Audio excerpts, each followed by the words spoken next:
together. Radio Manu 91 where it's always better. Where it's always better.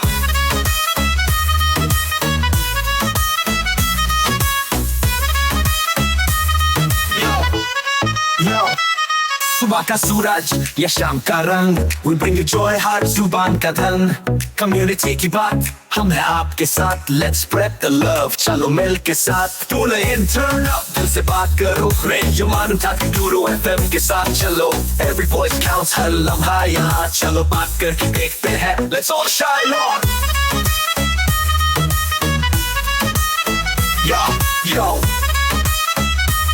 let's all go। सेहत की बात और dreams to share, Radio Manu 92 FM, we're always there. From unity to joy, we bring the light. Every word, every tune makes everything right. Listen up, it's time to unite. Radio Manu 92 FM, shining bright. दिल से सुनो, we love and care. चलो बात करके देखते हैं, let's take it there. So come along for the ride. Radio Manu 92 FM, we're by your side. चलो बात करके देखते हैं, your voice, your guide.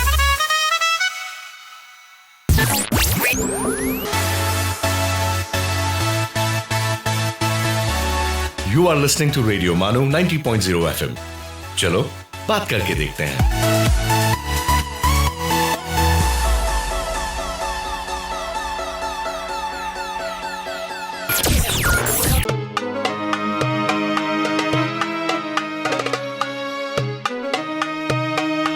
ये है रेडियो मानू 90.0 FM, पेश है काबुली वाला।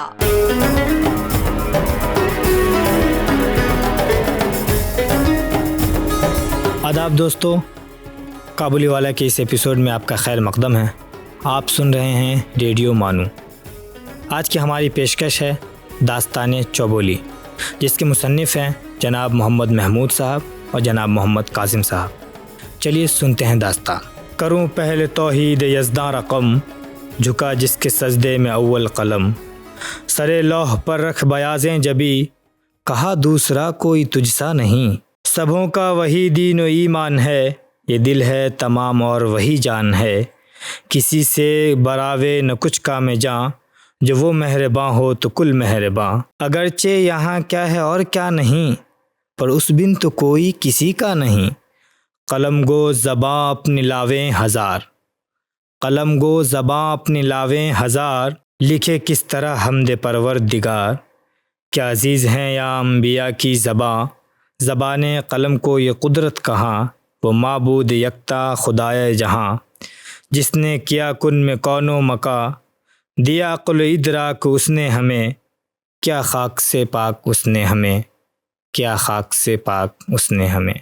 तो हाज़रीन, गुलगुना कशान आरिज़े शाहिद बयान कुछ इस तरह फरमाते हैं कि भगवान राम की कृपा बनी रहे ताकि चौबोली की ये दास्तान बारंबार सुनाई जाती रहे और हर युग और हर खित्ते और हर कौम और हर ज़मान व मकान और हर आसमान तल इस दास्तान को सुनने वाले और सुनाने वाले पैदा होते रहें। तो दास्तान शुरू होती है राजस्थान के एक बहुत बड़े ठिकाने के एक बहुत बड़े ठाकुर से, जिनके अपने ठिकाने पे बहुत बड़ी हुकूमत थी। ठाकुर साहब अपने ज़माने के बहुत बड़े तीर अंदाज, निशानेबाज, योद्धा, पराक्रमी मशहूर थे और जाड़ा, गर्मी, बरसात बिला नागा अपनी तीर अंदाजी की मशक करते थे। और वो किस तरह कि हर सुबह नहा धोकर अपनी बीवी का हाथ पकड़कर ठकुराइन को ले जाते छत पर खड़ा करते थे। फिर 108 कदम दूर गिनकर जाते थे और कमान से तीर जो छोड़ते तो तीर जन जन दन दन करता हुआ ठकुराइन की नथ के आर पार निकल जाते थे। एक दो नहीं, पूरे 108 तीर जन जन दन दन ठकुराइन की नथ के आर पार निकलते। हर तीर के साथ ठकुराइन मौत को आते और गुजरते, आते और गुजरते देखा करती। तो साहब डर और चिंता, गम और परेशानी सब अनाजों पे भारी है। ठकुराइन बेचारी दिन ब दिन घुलती जाती, गोरा रंग झुलस के काला पड़ गया, दाना पानी जिस्म को लगना बंद हो गया। हर वक्त जन जन दन दन तीर की आवाज़ कानों में गूंजती रहती थी कि हमें क्या बुरा था मरना अगर एक बार होता, लेकिन ये रोज़ का 108 बार मरना कौन बर्दाश्त कर सकता था भला। ऐसा नहीं कि ठकुराइन साने ठाकुर सांखों अपनी बात कही नहीं, ठाकुर सां का कद इतना बुलंद बाला था कि ठकुराइन की बात उनके कान तक पहुंच ही नहीं पाती थी। अच्छा, एक आध बार अगर उनके कान तक बात पहुंची भी तो कहते, क्या बात कर रहे हो, तुम्हारे कहने पे रोज की मशक छोड़ दूं? अरे वो आदमी ही क्या जो बीवी के कहने पे चले, वो मर्द नहीं, वो मयो के बैगन का भरता है। इस पर ठकुराइन कहती, सच है मैं आपके रोज के मशक के काबिल नहीं। उस पर वो चमक कर कहते, हम इतने बड़े ठिकाने की ठाकुर हैं और तुम हमारी ठकुराइन हो, तो तुम अदना कैसे हो सकती हो? और ये कहकर जोर से ठहाका लगाते और देर तक अपनी खुशी की आवाज़ सुनकर हंसते रहते। सच है ठकुराइन ने ठाकुर सां के साथ अग्नि के 7 फेरे जो लिए थे, अब जिंदगी भर अपने शौहर का हुक्म मानना उसकी ज़िंदगी बन गई थी। पर साहब, एक दिन हुआ ये कि ठिकाने के मैनेजर की भतीजी ठकुराइन से मुलाकात करने आई। अब जो उसने ठकुराइन सां का चेहरा घुमलाया हुआ देखा तो कहने लगी, जी तुम्हारा ये रंग कैसे काला हो गया, दुबली हो गई, आखिर कुछ तो मुंह से फूटो। ठकुराइन सां ने कुछ देर उसकी बात को नज़रअंदाज किया, पर भतीजी का इसरार बरकरार रहा। तो ठकुराइन सां ने अपनी नत से 108 निकलने की सारी रुदात भतीजी को बयान कर दी। अब जो भतीजी ने तीर निकलने वाली बात सुनी तो चमक के बोली, जी अगर मेरा शौहर मेरे नत से 108 बार तीर निकाले तो मैं तो उसे घोड़े का चारा खिलवाऊं और अपने पैर का धोवन पानी पिलवाऊं और उसकी मुश्कें कसवा कर उस पे सवारी कर मुसहरी के इर्द गिर्द 7 चक्कर लगवाऊं। अजी ये बात ठकुराइन सां के दिल में तीर की तरह जाकर लगी। पर साहब, उनकी क्या मजाल कि ठाकुर सां को सामने से ये बात कहे। उनकी किस्मत में तो अब यही है कि घूंघट काट के चुपचाप अपने शौहर के पीछे चले। एक दिन हुआ यूं कि पूस का महीना था, जाड़े की कड़कड़ाती ठंडी थी और पूर्णिमा का चांद अपने पूरे आबोताब के साथ जल वगर था। ठाकुर सां अपने रंग महल में दाखिल हुए। निखरी निखरी चांदनी देख के उनके दिल को ये महसूस हुआ कि हाय, इस चांदनी रात में नत से तीर निकाले जाएं तो क्या ही अच्छा होगा। ख्याल आ ही गया था तो ठहरना कैसा। लपक के नीचे आए और ठकुराइन से अपने दिल की मंशा जाहिर की। वो अपने लिहाफ में दुबकी हुई थी और अंदर दुबक गई। कहने लगे कि तुम क्या बात कर रही हो, एहतजाज दिखा रही हो। ठकुराइन के दिल में ख्याल आया कि माना कि दिन की रोशनी में कभी इनका निशाना नहीं चूकता, पर अभी तो रात है।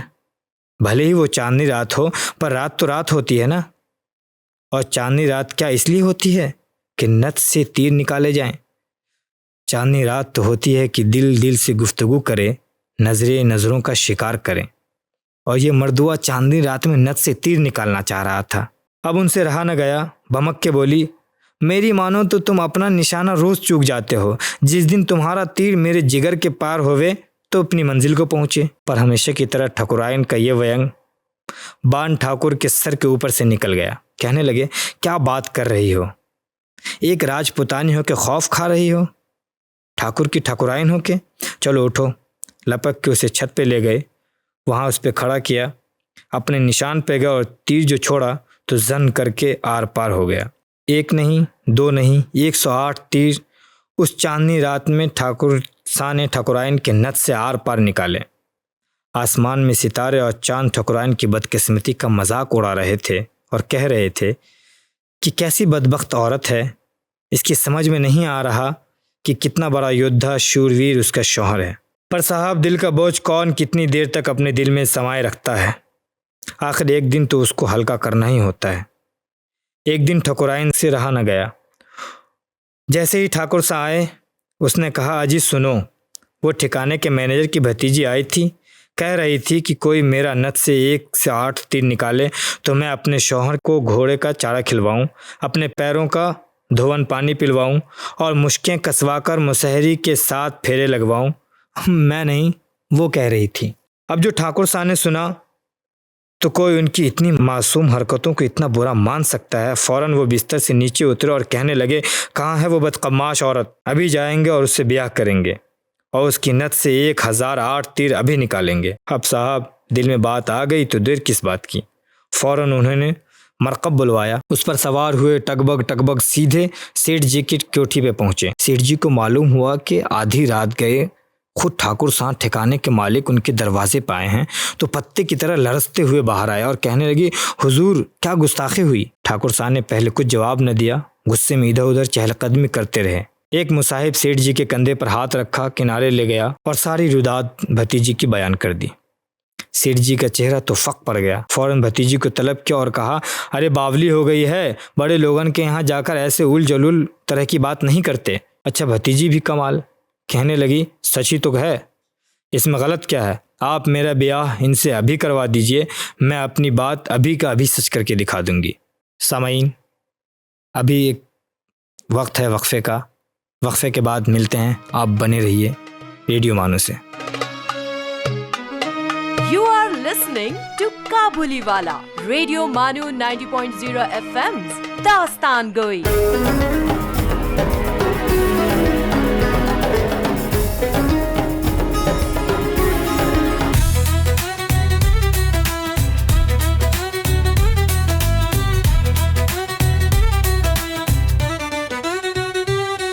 ये है रेडियो मानू, एक community radio station. So join the wave, come along for the ride. Radio Manu 90.0 FM, we're by your side. चलो बात करके देखते हैं. Your voice, your guide.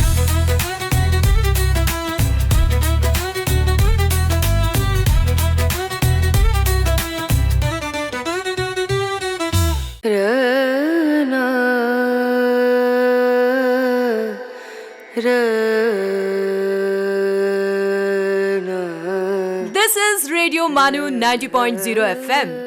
Let's listen to the Mindful Minute.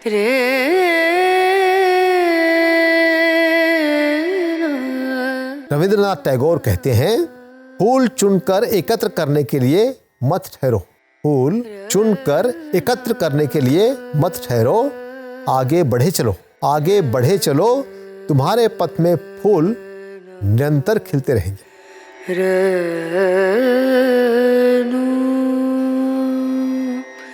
Oscar Wilde once said, "Life is never fair, and perhaps it is a good thing for most of us that it is not."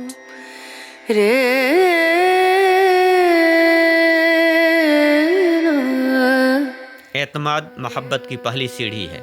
Premchand. ये है radio मानू 90.0 FM। आप सुन रहे थे the mindful minute.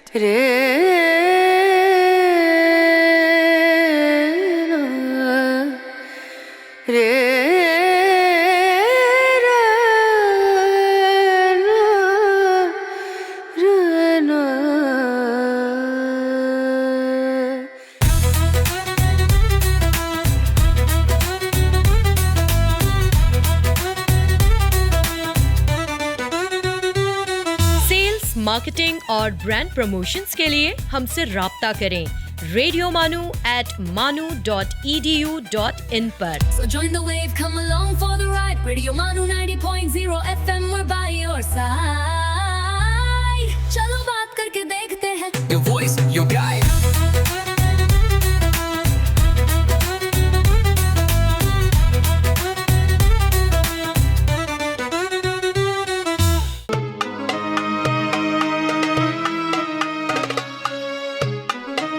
You are listening to Kabuliwala, Radio Manu 90.0 FM's Dastan Goi.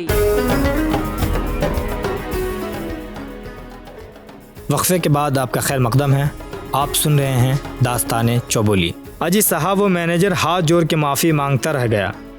पूरे ख़ानदान ने हाथ जोड़ के माफ़ी मांगी, पर जो बड़े लोग होते हैं ना, वो छोटे लोगों की गलतियां को माफ़ नहीं करते।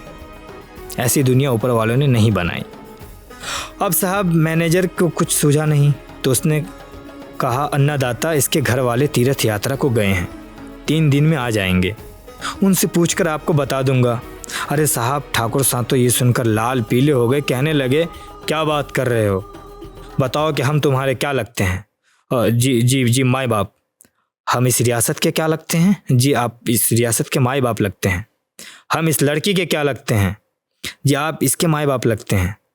अरे जब हम इसके बाप हुए तो ये कह रहे हैं कि इससे हमारी शादी करवा दो, तो तुम बीच में बोलने वाले कौन होते हो? साहब पंडित बुलवाया गया, उसी वक्त फेरे पूरे हुए। जैसे ही फेरे ख़त्म हुए, ठाकुर साहब ने अपनी नई नवेली दुल्हन को घोड़े पर बैठाया और निकले। चांदनी रात ख़त्म होने में थोड़ी ही देर बाकी थी बेचारे चांदनी रात को ज़ाया नहीं करना चाहते थे। उसे लेके आए, अपने रंग महल में खड़ा किया और कहने लगे कि अब मैं तेरी नथ से 208 तीर निकाल कर दिखाऊंगा। उस पर उनकी नई नेविल दुल्हन खिलखिलाकर हंसी और कहने लगी कि क्या बात कर रहे हो, तुम यहाँ आकर खड़े रहो और मैं तुम्हारी नथ से 1008 तीर निकाल के दिखा दूंगी। ठाकुर साहब ने बगलें झांकी, दाएं देखा बाएं देखा, उनकी समझ में नहीं आया कि उनकी इतनी बड़ी मश्क, उनकी इतनी बड़ी महारत को वह इतने हल्के में ले रही है। कहने लगे अच्छा तो हम खड़े होते हैं। फिर उनके दिल में वसवसा पैदा हुआ कि कहीं इसका निशाना चूक गया या जानबूझ के इसने तीर इधर का उधर चला दिया तो मेरी तो जान ही चली जाएगी। कहने लगे नहीं, तीर चलाना मर्दों का काम है, तीर हम चलाएंगे, तुम वहाँ खड़ी रहो। उस पर वो नई नवेली दुल्हन और जोर से हंसी और कहने लगी ठाकुर साहब कोई बहादुरी का काम करना चाहते हो तो जाओ पहले शहजादी चौबोली का हाथ जीत के दिखाओ।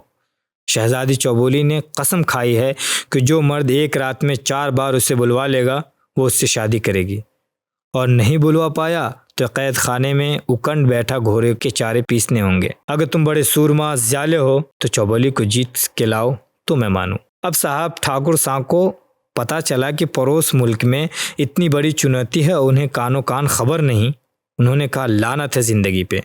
फ़ौरन तीर कमान फेंका और साहब काल करे सो आज करे सो अब में स्वास्थ्य रखने वाले ठाकुर फ़ौरन अपने मुसाहिबों को हुक्म दिया कि घोड़ा लाओ, और जरी बख्तरखोट तलवार लगा के जैसा लग रहा है कि जंग पे जा रहे हैं। तैयार हुए, घोड़े पे सवार हुए और अपने मुसाहिबों से कहा कि सुनो, हम इसी रास्ते चौबोली के मुल्क जा रहे हैं, 7 दिन में उसका हाथ जीतकर यहाँ वापस आएंगे। अगर 7 दिन के बाद तुम्हें वहाँ पर एक मरगूला धूल का उड़ता हुआ उफक पर नज़र आए तो समझ जाना कि हम आ रहे हैं, हमारे इस्तकबाल की तैयारियां शुरू कर देना।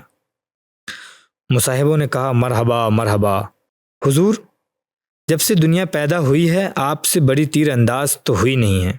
अजी करण और अर्जुन आपके सामने पानी भरते हैं, क्या उन्होंने द्रौपदी के नथ से 108 बार तीर रोज निकाला करते थे? ठाकुर साहब बहुत खुश हुए, मूँछों पर ताव दिया, घोड़े को एड़ लगाई और सरपट चौबोली के नगर निकल गए। वहाँ पहुँचे, सराय में डेरा किया, पीताम्बरी कुर्ता पहना, पीताम्बरी धोती पहनी, 2 हाथ का साफा सर पर बांधा, माथे पर तिलक लगाया, कानों में कुंडल पहने, तलवार हाथ में ली और चौबोली के महल जाके पहुँचे। 2 बड़े बड़े नगारे रखे हुए थे उम्मीदवारी का ऐलान करने के लिए। नगारे को उन्होंने चौप दी, पूरे शहर को पता चल गया कि कोई एक बहुत बड़ा सूरमा ज्याला आया है इस बार चौबोली का हाथ जीतने। अजी नगारे तो बहुतों ने बजाए थे और वो चिकने चेहरे नाजुक हाथों वाले राजकुमार शहजादे चौबोली का हाथ जीतने आए थे। चौबोली से 4 बार तो क्या 1 बार भी न बुलवा पाए थे, और तहखाने में हुक्रू बैठे घोड़े के चारे के लिए चक्की पीस रहे थे। उस तहखाने में इतने शहजादे बंद थे और इतना चारा पीस रहे थे कि उस शहर में कोई मुफ्त में भी घोड़े का चारा लेना पसंद नहीं करता था। पर इस दफ़ा इस जोर से नगाड़े बजे थे कि सबकी उम्मीद की किरण जागी थी। खैर शाम हुई, चौबदार आया, ठाकुर साहब को बहुत ही इज्जत और एहतराम के साथ उस महल की तरफ ले गया जो चौबोली का महल था। ठाकुर साहब वहाँ पहुँचे, देखा एक दरबारी है, पर्दे जरदाजी के लटके हैं, हर तरफ पील जीत के दिए जलते हैं, कमरे में कालीन बिछा है, एक मुरब्बा मसहरी है, जवाहिर की जरी हुई उस पर राजकुमारी चौबोली बुक्क़े नूर बनी बैठी है। जो ठाकुर साहब की नज़रें चौबोली के चेहरे पर पड़ी तो उन्हें एहसास हुआ कि ये जो रोज़ सुबह सूरज निकलता है दरअसल इसी रंग महल से निकलता है। वो जालिम के मस्सी आलूद दंदान, झलक में मोतियों से थे 2 चंदान, पड़े होंठों पे वो ऐसे दमकते कि हों यूं रात के जुगनू चमकते। ठाकुर साहब ने जो चौबोली का हुस्न देखा तो करीब था कि गश खाकर बेहोश हो जाते, कि तलवार के सहारे अपने आप को संभाला और उससे देखा तो देखते ही रह गए। अब जब सुबह हुई तो चौबदार आया, उसने शाना हिलाया, तब उन्हें कुछ दुनिया याद आई।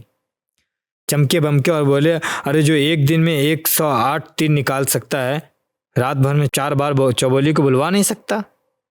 पर साहब चौबदार कहाँ सुनने वाला था, धक्का मारकर उन्हें तहखाने में ले गया। उसे चक्की के सामने पटका, बोरियां रखीं और वहीं पीसा।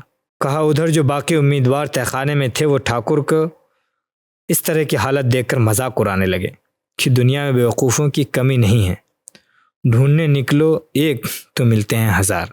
उधर ठाकुर साहब के नगर में जो मुसीबत आन पड़ी थी वो ये थी कि उनके मुसाहिब उनके इंतज़ार कर रहे थे। 7 दिन गए, 8 दिन गए, 9 दिन गए, अजी धूल का मरगोला क्या उड़ना, एक ज़र्रा भी उड़ता नज़र नहीं आया। 10वें दिन खबर आई कि ठाकुर साहब जो इतनी शान से चौबोली को बुलवाने गए थे उनकी खुद की बोलती बंद हो गई है और तहखाने में उकड़ू बैठे घोड़े का चारा पीस रहे हैं। खबर ये भी आई कि घोड़े का चारा पीसने में तीर अंदाजी जैसे महारत नहीं है उनकी, पर जताया जा रहा है कि इतना चारा पीसने को है कि उसमें भी उनको महारत हासिल हो ही जाएंगी। साहब जब ठाकुर साहब की गिरफ्तारी की खबर आ चुकी तो उनकी जो नई नवेली दुल्हन छोटी ठकुराइन थी जिसने उन्हें वहाँ भेजा था, सबसे कहा कि वो तीर्थ यात्रा को जा रही है और सीधे चौबोली के नगर पहुँची और एक सराय में डेरा किया। वहाँ पहुँचकर मर्दाना लिबास ज़ेब तन किया, कुर्ता पहना, धोती बांधी, नकली मूछें लगाईं, ठाकुर साहब की तलवार हाथ में ली, तिलक माथे पे दे के वहाँ पहुँची जहाँ नगाड़े रखे थे। वहाँ के तैनात पहरेदार ने रास्ता रोक दिया और कहा, अबे लड़के आया है क्या घर से? अबे 17 गुनी 20 धाकड़ पहलवान वहाँ उकड़ू बैठे चारा पीस रहे हैं, दूध के दांत टूटे नहीं तेरे, चल भाग यहाँ से। और उसने कोई जवाब न दिया और नगारे पे चौप दी। पूरे नगर में खबर फैल गई कि हाय ऐसा कमसिन नौजवान जिसकी अभी मसें भी नहीं भीगी हैं चौबोली का हाथ जीतने आया है। हाय उसकी ज़िंदगी का सूरज अभी उग ही रहा था कि गुल हुआ चाहता है। खैर शाम हुई, चौबदार आया, छोटी ठकुराइन को वहाँ ले गया जहाँ राजकुमारी चौबोली बैठी थी। वो पहुँची, देखा वही बरदारी है, सरदाजे के पर्दे लटकते हैं, दिए पीत के जलते हैं कि बीच में चौबोली बैठी है। उन्होंने चौबोली को देखा तो कहने लगी, अरे यहाँ तो ये फ़र्क करना मुश्किल है कि ये पील जीत के दिए जलते हैं या हुस्न के शमा अफरोज़ है, या चौबोली उनके हुस्न में जगमगा रही है। छोटी ठकुराइन के दिल में ख़याल आया, वाकई चौबोली ऐसे हुस्न की मलिका थी कि उस पे ऐसे प्रतिज्ञा बनती थी। चौबोली के हुस्न का एक दीदार के लिए सारी ज़िंदगी कैद खाने में चक्की पीसना गवारा था। उसके हुस्न की एक झलक पाने के लिए आदमी पूरी ज़िंदगी कैद खाने में बिता दे तो ये सस्ता सौदा था। सामाईन, वक्त है फिर एक वक्फे का। आप सुन रहे हैं रेडियो मानू, दास्तान चौबोली पेशकश है। मिलते हैं एक वक्फे के बाद। आप सुन रहे हैं काबुली वाला, रेडियो मानू 90.0 FM की दास्तान गोई।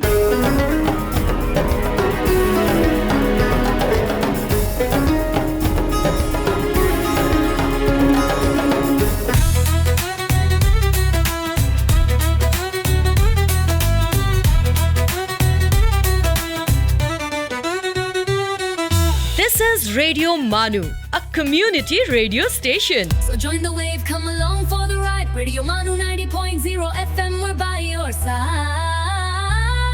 चलो बात करके देखते हैं. Your voice, your guide.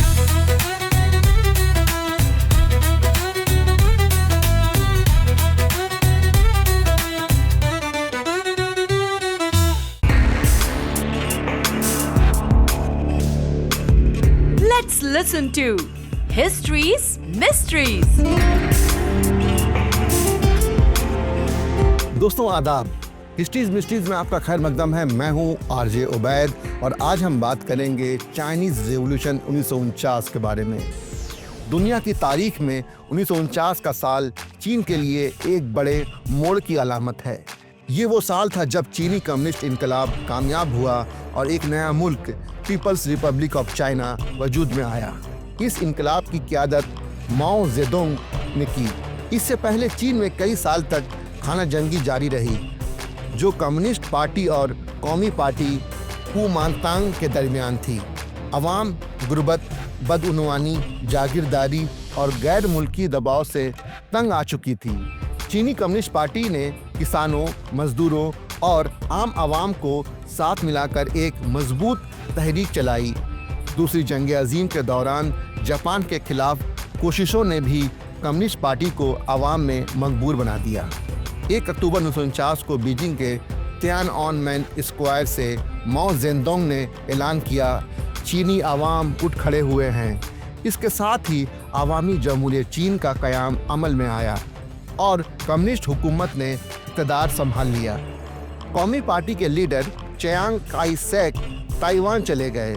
इंकलाब के बाद चीन में जागीरदारी का खात्मा हुआ, ज़मीन किसानों में तकसीम हुई, सनत को फ़रोग़ दिया गया और तालीम और सेहत के शोबों में तब्दीलियाँ लाई गई।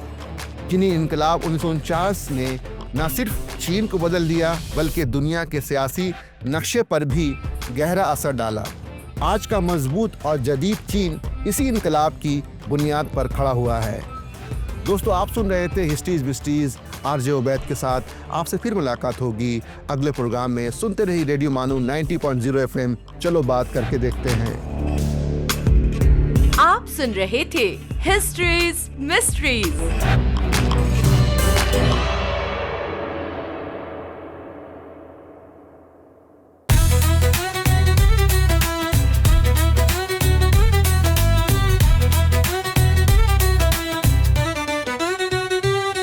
For sales, marketing and brand promotions, write to us on Radio Manu at manu.edu.in. So join the wave, come along for the ride. Radio Manu 90.0 FM, we're by your side. चलो बात करके देखते हैं. Your voice, your guide.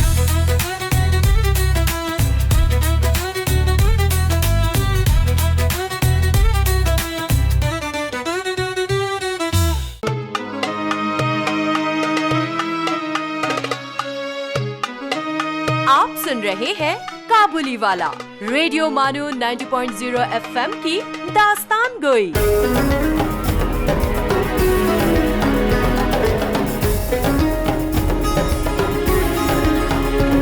सामाइन, वक्फे के बाद आपका खैर मकदम है। आप सुन रहे हैं रेडियो मानू। हमारी पेशकश है दास्तान चौबोली। तब वो नौजवान यानी छोटी ठकुराइन उस मसहरी के सामने आई कि जहाँ पर चौबोली जलवा अफरोज थी। छोटी ठकुराइन ने ठाकुर सां की तलवार पे हाथ रखा, तलवार को उठाया और बमक के बोली, भाई मैं तो एक किस्सा गो हूँ और मैं जो कहानी सुनाने जा रहा हूँ उस पे चौबोली ना तो हूँ करेगी ना तो हाँ करेगी, ना तो मेरे किसी सवाल का जवाब देगी। तो मेरी कहानी में हुकार कौन भरेगा?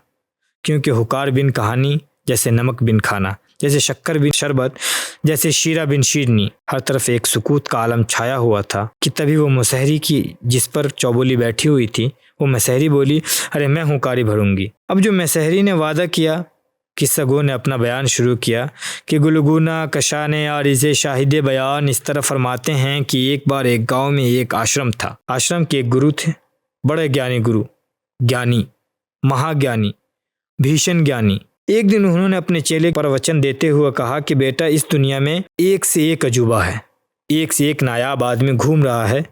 अरे इंतखाब की नज़र होनी चाहिए। बिगुल बजाता अपना झंडा लहराता दूर से नज़र आता है, पास जाओ और टटोलो तो खोखला नज़र आता है। लेकिन जो देखने में बिल्कुल मामूली साधारण है, करीब जाओ तो मालूम होता है कि वही असल अजूबा है। चेले ने दिल में कहा कि इनका क्या, ये तो रोज़ ऐसे ही हाँकते रहते हैं। हम लोग मिल गए हैं तो इनको, लेकिन आज इनकी बात को आजमाना चाहिए। चेला दिल में ये ख्याल करके आश्रम से बाहर निकला। देखिए, विधि के विधान की मुश्किल से 2-4 गांव गया होगा कि उसको एक शख्स मिला जो आसमान की तरफ टकटकी नज़र से देख रहा था। चेले ने उससे पूछा, भाई क्या देख रहे हो ऊपर? अरे क्या बताऊं यार, एक तीर छोड़ा था आसमान में, 3 महीने हो गए नीचे ही नहीं आ रहा। 3 महीने से नीचे नहीं आ रहा? अजी अभी ये बात ही कर रहे थे कि एक तीर जन करता हुआ आया और ज़मीन के अंदर दाखिल हो गया। हाय तेरी, 200 गज अंदर चला गया। अब ये सुना, उसने कहा अच्छा। उसने अपना एक और तीर लगाया और जो छोड़ा सुर्र करता हुआ वो आसमान की तरफ गायब हो गया। चेले की तो साहब हैरत की इंतहा नहीं रही। सारी रुदाद उसको सुनाई, हाथ जोड़ा और कहा, अरे साहब अभी तो मैं निकला ही था कि इतना बड़ा अजूबा मिल गया। देखा कि पहाड़ों पर एक आदमी कुछ मंजर देख के ज़ोर ज़ोर से ताली बजा रहा है और चिल्ला रहा है, अरे काली वाली लाल से आगे भागी, अरे लाल वाली पीली से आगे भागी। उन्होंने देखा कुछ नज़र नहीं आया। करीब गए और पूछा, भाई साहब क्या बोल रहे हो? क्या पीली, क्या नीली, क्या काली? वो कहने लगे, अरे भाई कुछ में दौड़ हो रही है, घुड़दौड़, वही देख रहा हूँ। अच्छा, कुछ यहाँ से कितना दूर है? उसने कहा 500-700 कोस। आपको 500-700 कोस दूर की चीज़ें नज़र आ जाती हैं? अजी ये तो पास में है, 1500-1700 कोस की बात करो।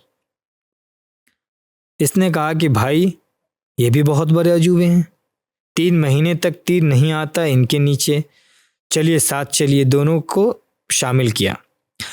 अब जो आगे बढ़े तो देखा एक आदमी धौंकनी की तरह फूंक मारकर रास्ते बना लेता है, चाहे वो नदी हो, नाला हो, पहाड़ हो।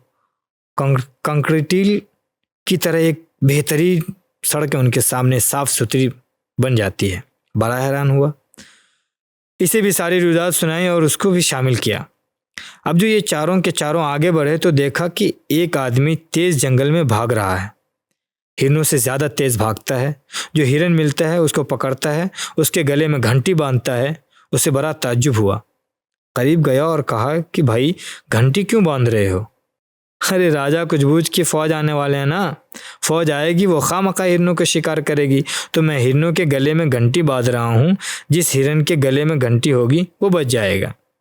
अब जो उसने देखा कि ऐसे बड़े बड़े नायाब अजूबे यहाँ घूम रहे हैं तो उसने फ़ौरन हाथ जोड़ा और कहा, अरे मेरी अकल मारी गई थी जो मैं अपने गुरु का इम्तिहान लेने चला था। अभी निकला ही नहीं कि ऐसे बड़े बड़े अजूबे और नायाब लोग मिल गए। ये कह के उनके सामने सर अपना खम कर दिया। दोस्तों, आप सुन रहे थे दास्तान चौबोली। आज के लिए बस इतना ही। दास्तान चौबोली की अगली किस्त में आपसे होगी फिर मुलाकात। इजाज़त दीजिए, आदाब। You were listening to Kabuliwala on Radio Manu 90.0 FM। चलो बात करके देखते हैं।